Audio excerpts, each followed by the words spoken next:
화성을 테라포밍하기 위해서 화성의 습지를 반드시 만들어야 합니다. 고구마 머리. 습지는 바다처럼 물에 완전히 잠겼지는 않습니다. 1년 중 일정 기간 이상의 물에 잠겨있거나 젖어있는 땅을 말하죠. 강의 언저리나 냇가나 늪, 갯벌 등을 습지라고 부릅니다. 지구상의 산소 40%가 습지에서 나올 정도로 습지는 화성의 테라포밍에 있어서 굉장히 중요합니다. 테라포밍이란 지구 같은 환경을 만드는 것을 의미합니다. 화성을 테라포밍한다는 것은 화성을 지구와 비슷한 날씨, 비슷한 온도, 비슷한 자연 생태계까지 지구와 비슷한 환경을 만들어 생명체가 숨쉬고 살아갈 수 있게 작업하는 것을 테라포밍이라고 합니다. 테라포밍은 왜 하는 건데? 인류는 인구 증가와 환경오염, 지구온난화로 인한 기후변화 문제를 겪고 있습니다. 세계적인 천체 물리학자 스티븐 호킹 박사는 30년 내 지구를 떠나야 한다고 경고했을 정도로 현재 지구의 상황은 매우 좋지 않습니다. 2010년 이후로 네이처의 논문을 발표한 과학자 중 단 한 명도 지구온난화를 걱정하지 않은 과학자가 없었죠. 지구의 생명체들은 지키고 보존하기 위해서는 새로운 개척지를 개발하는 것은 필수적인 일이 되어버렸습니다. 그렇기에 지구와 가깝고 비슷한 화성을 테라포밍하려는 것입니다. 자, 설명을 집어치우고 지금 당장 화성의 습지를 만들어 보도록 하죠. 드디어 만드네. 황폐한 화성의 습지를 만든다면 습지의 생명체는 모두 죽고 습지도 사라지게 됩니다. 끝.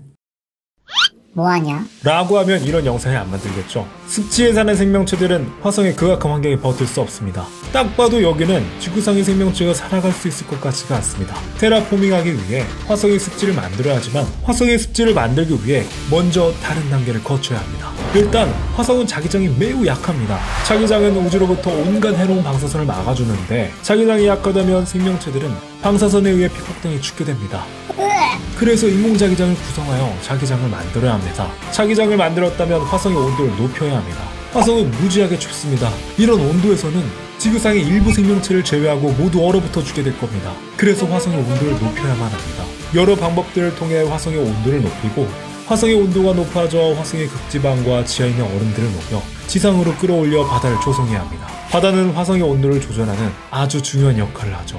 바다를 조성한다면 이제 제일 중요한 생명체가 호흡할 수 있는 산소를 만들어야 합니다. 산소를 만들기 위해서는 광합성을 하는 식물을 심어야 합니다. 하지만 화성 같은 극악한 환경에 자랄 수 있는 식물은 많지 않죠. 일부 식물이 있는데 바로 이 이끼입니다. 이 이끼들은 화성의 극지방에 뿌려 광합성하여 화성의 대기량의 산소량을 늘리는 것입니다. 이렇게 만들었다 해도 제2의 지구라 부를 수가 없습니다. 왜냐면 생물 다양성이 없기 때문입니다. 이대로 살기에는 화성에는 살 수 있는 생물의 종류가 매우 적다는 것입니다. 생물의 종류가 적다는 것은 화성 생태계가 무너질 가능성이 매우 높다는 것이죠.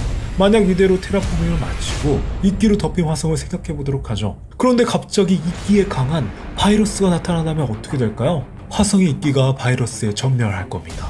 오버하지 마스? 뭘 오버야 이씨 들어와. 오버라 생각할 수 있지만 절대 오버가 아닙니다. 1800년대 아일랜드에서 감자 바이러스가 발생해 감자가 전멸한 사건이 있었습니다. 감자를 주로 키웠던 아일랜드는 먹을 식량이 부족해 수백만 명이 굶어 죽었습니다. 너무 배고파 자신의 아이를 먹었다는 기록이 있을 정도로 그곳은 지옥이었죠. 아일랜드의 감자가 아닌 여러 식물을 키웠다면 그런 상황까지 가진 않았을 겁니다. 화성 생태계도 마찬가지입니다. 생물 다양성이 있어야 합니다. 다양한 생물들이 무리짓고 다양한 유전 정보가 있어야만이 변종 바이러스에서 이겨낼 수 있다는 것입니다. 그래서 지구처럼 촘촘한 생태계를 만들어야 한다는 것이죠. 생물 다양성이 없다면 한 종이 생태계를 지배하게 되고 생태계는 무너지게 됩니다. 그래서 생물 다양성이 있는 습지를 만들어야 하는 것입니다. 습지는 육상 생태계와 해양 생태계를 이어주는 생명의 공간입니다. 습지에 사는 생물들만 따져도 육상 생물의 2%와 해양 생물의 약 60%가 습지에서 산란하고 살아갑니다.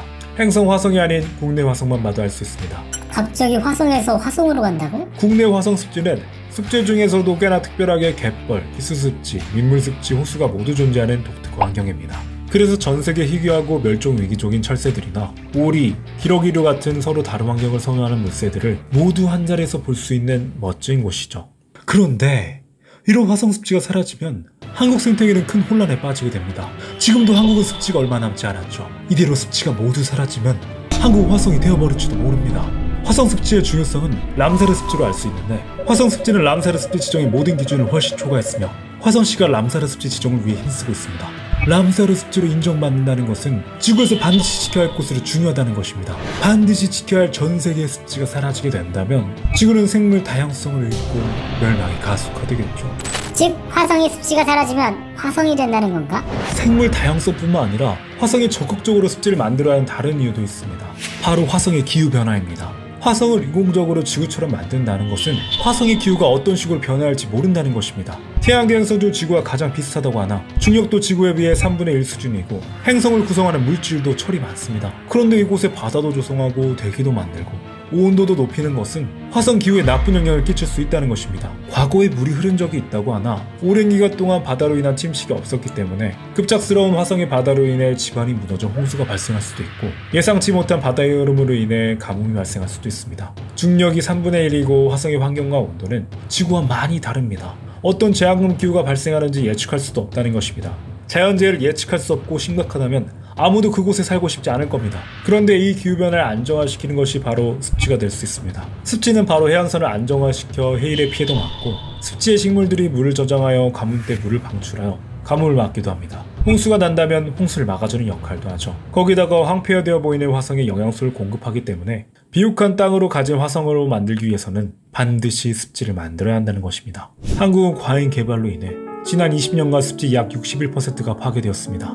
더 이상 습지가 파괴된다면 한국 생태계는 혼란에 빠지고 자연재해로부터 우리를 지켜줬던 습지의 파괴로 인해 한국은 엄청난 피해를 입을 수밖에 없습니다. 습지라는 이름 안에는 지구의 미래이자 인류의 생존이 담겨 있습니다. 화성이 되지 않기 위해서는 지구의 미래를 위해 습지 반드시 지켜야겠습니다.